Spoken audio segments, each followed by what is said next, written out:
Welcome to this tutorial video. During this course, we are going to examine all the standards, discussing the overarching principle of each one in turn, and discussing the subsections in the individual tutorials. We will approach this on three levels. First, we are going to read the wording in the standard and examine what it means.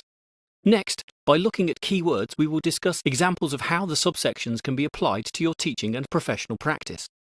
Finally, at the end of each tutorial, we will discuss examples of the evidence that you can use.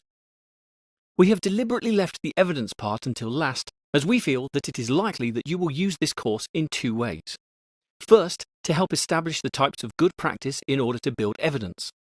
And second, to either retrospectively gather the evidence or to act as a reminder of what you need to provide once you have everything working in line with the standards.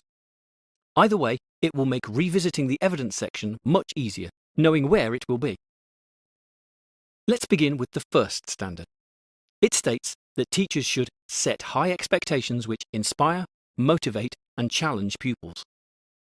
For this standard, you must make sure that you are setting work in a way that helps students fulfill their potential and challenges them.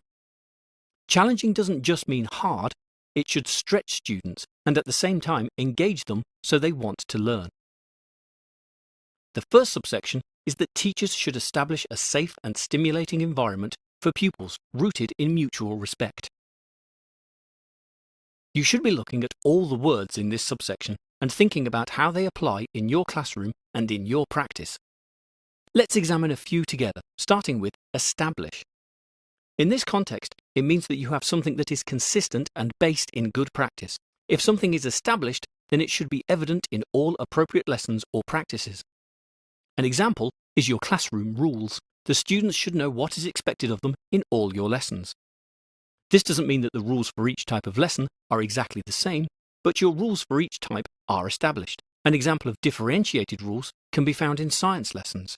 You may have a general rule that students sit down to write, but in a practical chemistry lesson, your rules for that type of class are so established that students know that they should stand to write when certain equipment is being used. Let's now look at the keyword safe. Students should feel safe physically, mentally, and emotionally. To prove something is safe, you can again use the classroom rules as an example. It is useful if the rules aren't just based on practical considerations or those that simply benefit the teacher, but also take into consideration other ways to ensure students feel safe, such as being mutually supportive and not making comments that are negative to each other. Being safe is also about feeling safe in learning, whether it be in expressing a point of view or answering a question without fear of being ridiculed, or joining in quietly by accessing good resources for independent study. Let's turn our attention to the word stimulating. You should be thinking about how you've laid out the classroom and what you do within the classroom that makes students excited about learning and wanting to engage. You should have class displays and be creating resources that encourage students to learn. You should be setting challenges which are stimulating and get them thinking. You should consider bringing in material that is unexpected and provokes interest. There are a range of ways to make your environment stimulating. It is helpful to think of a typical unstimulating space and then imagine all the things you could do to make it an inspirational space. Then list what kinds of things come to mind. You can then look at your own classroom and go through the same process. It is likely that you will quickly spot ways to improve it. It is important to remember that the environment is more than the things in it. Consider things like the temperature, noise levels, cleanliness, and how easy it is to interact with. It should feel right and be a comfortable place to be. Sometimes you can go into a very high-tech classroom which looks really stimulating, but no one is allowed to use anything, or everything's too clinical. This is not stimulating. It is frustrating.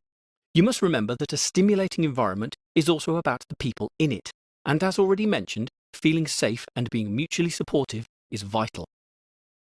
The last part we will discuss in this tutorial is where things are rooted in mutual respect. This is when the student and the teacher feel comfortable with each other in terms of understanding each other's roles and responsibilities. This is born out of being consistent and establishing working relationships and practices.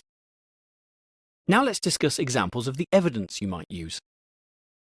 The class rules and safety rules, together with observations of you teaching and referring to the rules, or students following the rules, are good evidence, as are examples of the resources you have developed and used in order to help your students feel safe and stimulated. When thinking about improving your physical environment, use your before and after lists or photographs as evidence, or give examples of students interacting with the environment. To highlight that the students are part of a good environment, provide examples of students working well together. An example of evidencing mutual respect is by using lesson observation notes, where your relationship is noted positively. You can ask that an observer comment on this specifically before the observation. Let's go back to the word establish, and remember that you need to have evidence over time, not just a one-off piece. Collect examples of your practice done in a range of ways at different times and under different circumstances. This will show consistency. Thank you.